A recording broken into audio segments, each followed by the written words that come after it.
Estimados compañeros, retomamos en un punto importante del curso y es el sílabus, esa carta de navegación que lleva a buen puerto del conocimiento a nuestros estudiantes, y para ello nosotros debemos entenderla, saber cómo está encadenada, cómo se relaciona cada uno de sus puntos, y para ello entonces refrescamos que el curso se oferta en los programas profesionales, que tiene una descripción, que en esa descripción ustedes pueden ver en qué campo, a qué campo pertenece, qué número de créditos tiene, que ya nosotros lo vimos en la presentación, pero es importante que ustedes lo vuelvan a ver. El propósito del curso, aquí también hago stop, hago un alto en el camino y lo leo: que el estudiante potencialice la capacidad comprensiva y escritural con el propósito de mejorar su desempeño comunicativo. ¿En qué campos? ¿En qué áreas? En todas las áreas de su vida, de su interacción, tanto en sociocultural, con su familia, con sus amigos, y en el campo académico, también en el campo laboral, que el estudiante entienda la importancia de su comunicación, ya sea verbal, no verbal o escrita. Los resultados de aprendizaje también, compañeros, es muy importante que los tengamos claros y que sean realizables, que el estudiante, cuando ya termine el curso Competencias Comunicativas, sepa identificar los conocimientos previos y las necesidades de aprendizaje en temas gramaticales, ortográficos y de comprensión lectora. Este primer resultado de aprendizaje busca que nosotros identifiquemos, porque es un cuestionario que aplicamos, que nosotros identifiquemos esos puntos por mejorar y los ayudemos a ellos en esos puntos de redacción, para que ellos vayan aplicándolos en toda su vida. El resultado de aprendizaje 2 tiene que ver con el texto descriptivo, y es aplicar las características y estructura del texto descriptivo en un autorretrato, teniendo presente las reglas gramaticales, la coherencia y la cohesión.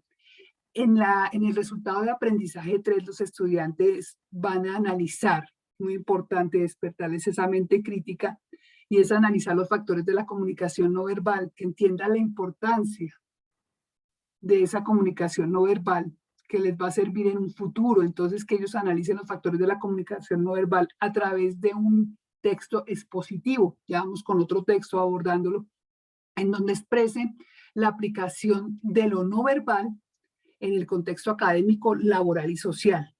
Continuamos con el resultado de aprendizaje 4, y ahí el estudiante va a construir un texto argumentativo donde evidencie la apropiación de la tesis y los argumentos que soporten una postura determinada. Ello lo comunicará en una exposición oral. Como ustedes pueden ver, todos estos resultados de aprendizaje van muy de la mano. Aprendo 1, 2 y 3, y lo que aprendí en el 2 y en el 1 me sirve para resolver el 3, y así sucesivamente. Finalmente, tenemos el resultado de aprendizaje 5, que es crear una infografía, un texto discontinuo, donde comunique una solución a un problema. El problema debe ser de su contexto social, de su contexto local, a través de un mensaje apoyado de datos, gráficos, cifras, imágenes y un escrito contundente. Esto tiene que ser todo desde la óptica de su futura profesión. La estrategia de aprendizaje que he hecho énfasis desde el comienzo, mis estimados compañeros, es la estrategia de aprendizaje basada en tareas. Y esta consiste, porque es bien, bien claro que lo debemos tener todos, en presentar al estudiante una serie de actividades que de manera progresiva le permitan profundizar en los contenidos del curso y desarrollar los diferentes resultados de aprendizaje propuestos. En ella, los estudiantes tienen la posibilidad de aprender no solo a través de la transmisión de conocimientos, lo que yo les decía ahorita, no solamente nosotros como tutores vamos a transmitir conocimientos, sino que tiene una posición activa, una posición muy activa en la construcción de sus conocimientos. Y aquí, como les decía en la presentación, se potencializa el aprender haciendo y el aprender a aprender. Estoy citando a Jerez, que lo citó SAC en el 2011. Entonces, ya, compañeros, bien importante, y es aquí yo hago un paréntesis para entender el rol que nosotros tenemos, lo decía en la presentación, pero yo quiero hacer ese énfasis, el rol que nosotros tenemos como guías, como motivadores, como llevarlos por el camino, como maestros de ellos y que amen las competencias comunicativas, que entiendan que todos los días, a toda hora, las van a tener, las van a aplicar. Los contenidos, nosotros ¿qué tareas vamos a tener? Vamos a tener en la estrategia de aprendizaje, como les decía, tareas, vamos a tener 5 tareas. La primera es un cuestionario de evaluación que en ese queremos tener el diagnóstico de cómo vienen los estudiantes en temas relacionados con gramática, con redacción, con ortografía, para poderles ayudar y guiarlos ya en las demás tareas, en la creación del texto descriptivo, que es un autorretrato, en el análisis de la comunicación no verbal que van a materializar con un texto expositivo y que también van a hacer una fotonovela, en la 4 que van a hacer una exposición oral y allí van a conocer y van a descubrir lo bonito que es argumentar, que es defender una idea con postura académica.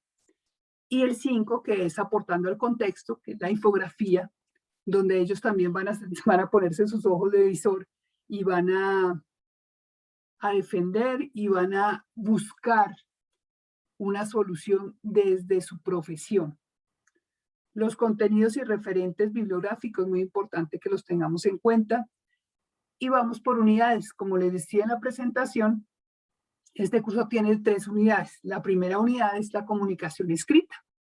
En la comunicación escrita queremos que el estudiante aborde el texto descriptivo, que entienda la base de toda redacción, ¿no? Que es la oración, que pueda componer, que tenga una estructura oracional. Entonces, por eso está la oración y el párrafo. Buscamos que ellos redacten un texto, en este caso es el texto descriptivo, y que lo redacten ¿cómo? Con coherencia y con cohesión.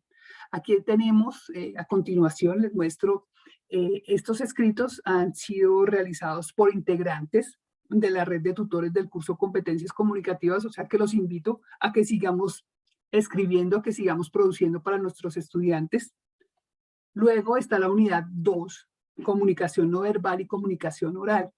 En esta unidad se abordarán o se abordan mejor contenidos como, hay 2 contenidos, ¿no? El primero es comunicación no verbal y el segundo es la comunicación oral. En la comunicación no verbal buscamos los factores de la comunicación no verbal, que ellos entiendan la importancia de manejar el tono, el timbre, la fluidez, cómo voy a manejar una postura, cómo voy a tener la mirada, el contacto visual, y esto lo van a plasmar en un texto expositivo. También como en la primera unidad, aquí vemos que esta producción también es de los tutores, de nosotros los tutores de la red de curso de competencias comunicativas.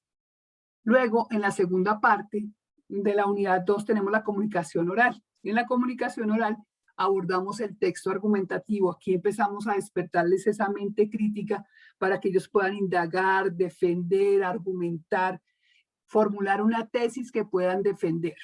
Entonces ahí están la tesis y los argumentos y lo complementamos mucho con la exposición oral. Al igual que las otras unidades, también es producción de la red de tutores de competencias comunicativas. Finalmente tenemos la unidad 3. En la unidad 3 está el texto descriptivo, el argumentativo y, como les decía, el texto discontinuo, que es una infografía. Allí los estudiantes deben buscar un problema que puedan solucionar. ¿Desde dónde? Desde su óptica, si son economistas, administradores, contadores, licenciados en pedagogía infantil, psicólogos. Desde ahí ellos tienen que buscar. Ya empezamos desde la primera matrícula a despertarles esa función social. Organización de las actividades académicas. Entonces tenemos la tarea 1. En el momento inicial, como les decíamos, es todo el tema del cuestionario para saber cómo vienen y cómo los podemos ayudar. En el momento intermedio tenemos la tarea 2, que van a redactar su texto descriptivo. Esto va entre la semana 3 y la 6. En la tarea 3, el análisis de la comunicación no verbal, que van a analizar los factores de la comunicación no verbal. eso va entre y van a hacer unas matrices. Yo no les había hablado de las matrices y aquí es importante decirlo. Cada una de las tareas tiene matrices. Por ejemplo, en la tarea 2 tienen las matrices del símil y de la metáfora. Ellos deben construir un símil y una metáfora y además deben identificar, como es el texto descriptivo, ellos deben identificar los adjetivos y los verbos. Me devuelvo entonces para la tarea 3, como les decía, ahí ellos tienen que hacer 2 matrices y redactar un texto expositivo, además de crear una fotonovela donde se evidencie ese conocimiento. En la 4, los estudiantes van a grabar, bueno, antes deben redactar un texto argumentativo. Como les decía ahí, ellos van a saber cómo es argumentar, saber que tienen que ser argumentos de autoridad y luego expresarlo ante una cámara. Y al expresarlo dentro de una cámara a través de una cámara mejor, ellos nos dan a conocer todo ese contexto, toda esa realidad. Es muy bonito ver esas tareas donde ellos nos muestran Arauca, esos paisajes, donde transmiten, hasta uno siente el olor en la costa, Putumayo, Amazonas. Es muy interesante poderlos ver y poderlos interpretar a todos. Y finalmente, en el momento final, valga la redundancia, está aportando al contexto que es la infografía, que es una actividad que ellos tienen que elaborar una infografía que sensibilice teniendo presente un problema identificado, causas y consecuencias desde la óptica profesional de cada uno de los estudiantes. Estrategias de acompañamiento en esta red de tutores tenemos muchas. Tenemos los foros de trabajo colaborativo y ahí es importante que nosotros estemos muy pendientes desde el comienzo del estudiante, desde el comienzo. ¿Y qué es? Vamos diciéndole en la guía, en esta guía nosotros les decimos primer paso, tiene que leer, segundo paso, debe identificar. Entonces nosotros como tutores debemos seguir con ellos y llevarlos de la mano y orientarlos para desarrollar cada una de las tareas. ¿Y dónde se hace eso? En el foro de trabajo colaborativo. ¿Cómo lo hacemos? Con mucha motivación, con muchas herramientas pedagógicas que tenemos. Tenemos el tutorial por tarea, hagamos la tarea, contamos con cápsulas del saber, con videocats. Entonces tenemos una serie de herramientas pedagógicas que ayudan al estudiante. El correo del campus es importante que lo respondamos a diario. Eso es lo primero que nosotros tenemos que hacer. Yo siempre lo hago, respondo por la mañana y respondo por la tarde porque es muy importante darle a conocer, disipar dudas de los estudiantes y que ellos a través de esa respuesta rápida entiendan que son muy importantes para nosotros. Tenemos sesiones de conferencias, de webconferencias generales, webconferencias de inducción, las webconferencias que decía de hagamos la tarea, B-Learning, los B-Learning que también son estrategias que complementan toda esta estrategia de aprendizaje para que los estudiantes también se integren a la institución, sesiones de chat por Skype. También tenemos un plan de evaluación. Como les decía, entonces ahí está el cuestionario de evaluación para verificar los conocimientos previos, el momento intermedio de evaluación, contamos con la tarea 2, verificamos, tenemos en cuenta el carácter descriptivo del texto, la coherencia, la cohesión, ortografía, el léxico, la gramática, la metáfora, el símil. Bueno, estamos ahí muy pendientes de ellos en cada una de sus tareas y así lo hacemos con la tarea 4 y la tarea 5. Compañeros, entonces es importante que nosotros en todas estas reuniones, tenemos reuniones, ustedes saben, periódicas, podamos evaluar, lean el sílabus, verifíquenlo, aplíquenlo, hagámosle seguimiento y siempre estemos pendientes de los estudiantes, de si lo leyeron, si lo entendieron. Muy importante saber si lo entendieron. Estamos entonces en nuestra presentación y luego continuaremos vamos con la guía y vamos con ¿qué? Con la rúbrica. Un abrazo para todos.